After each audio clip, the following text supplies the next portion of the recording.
भारत और पाकिस्तान के बीच वर्तमान में तनावपूर्ण स्थिति बनी हुई है। 22 अप्रैल 2025 को जम्मू कश्मीर के पहलगाम में हुए आतंकी हमले में 26 भारतीय नागरिकों की मृत्यु हो गई, जिसके बाद भारत ने इस हमले का आरोप पाकिस्तान स्थित आतंकी संगठनों जैश-ए-मोहम्मद और लश्कर-ए-तैयबा पर लगाया। इस हमले के जवाब में भारत ने 7 मई को ऑपरेशन सिंदूर के अंतर्गत पाकिस्तान अधिकृत कश्मीर और पाकिस्तान के भीतर आतंकी ठिकानों पर मिसाइल और ड्रोन हमले किए। पाकिस्तान का दावा है कि इन हमलों में कई नागरिकों की जान गई है, जबकि भारत ने कहा है कि सभी लक्ष्य आतंकवादी अड्डे थे। इस हमले के बाद दोनों देशों के बीच वायुसेना की झड़पें तेज हो गई हैं।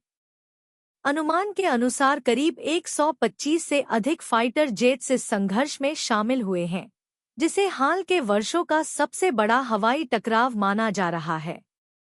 पाकिस्तान ने भारत के पंजाब, राजस्थान और जम्मू कश्मीर क्षेत्रों में कई ड्रोन और रॉकेट दागे, जिनमें से अधिकांश को भारतीय वायु रक्षा प्रणाली ने नष्ट कर दिया। भारत सरकार ने राष्ट्रीय सुरक्षा के दृष्टिकोण से पाकिस्तान से जुड़े लगभग 8,000 सोशल मीडिया अकाउंट्स को ब्लॉक कर दिया है, जिनमें कुछ अंतर्राष्ट्रीय मीडिया संगठन भी शामिल हैं। अंतर्राष्ट्रीय स्तर पर अमेरिका, रूस, चीन, संयुक्त राष्ट्र और यूरोपीय संघ ने दोनों देशों से संयम बरतने और बातचीत के माध्यम से समाधान निकालने की अपील की है। हालांकि भारत का रुख स्पष्ट है कि वह सीमा पार आतंकवाद के खिलाफ निर्णायक कार्यवाही जारी रखेगा। पाकिस्तान ने अपनी संसद में भारत के खिलाफ प्रस्ताव पारित किया है और कूटनीतिक दबाव बनाने की कोशिश की है। इस घटनाक्रम ने एक बार फिर भारत-पाक संबंधों में अविश्वास, सुरक्षा चुनौतियों और क्षेत्रीय स्थिरता पर गंभीर प्रश्न खड़े कर दिए हैं। वर्तमान परिप्रेक्ष्य में यह संघर्ष सिर्फ सीमित सैन्य टकराव नहीं, बल्कि रणनीतिक, कूटनीतिक और साइबर युद्ध के नए आयाम भी सामने ला रहा है। यह स्थिति न केवल दोनों देशों के लिए बल्कि दक्षिण एशिया की स्थिरता के लिए भी चिंताजनक है।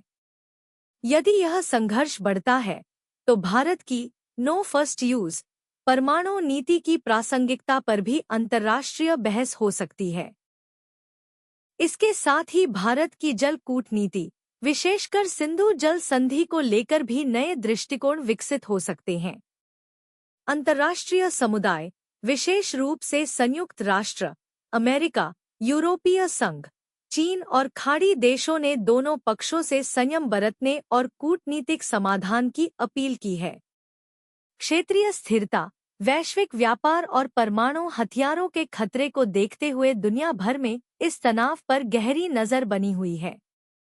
इससे संबंधित संभावित प्रश्न इस प्रकार है: सिंधु जल संधि पर भारत के रुख का अंतर्राष्ट्रीय कानून के संदर्भ में परीक्षण कीजिए और परमाणु हथियारों से लैस देशों के बीच संघर्ष की नैतिक और रणनीतिक चुनौतियां क्या है।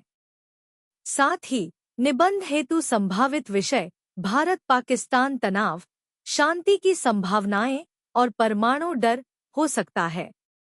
साक्षात्कार में भी यह पूछा जा सकता है कि यदि आप भारत के विदेश सचिव होते, तो इस संकट से निपटने की आपकी नीति क्या होती।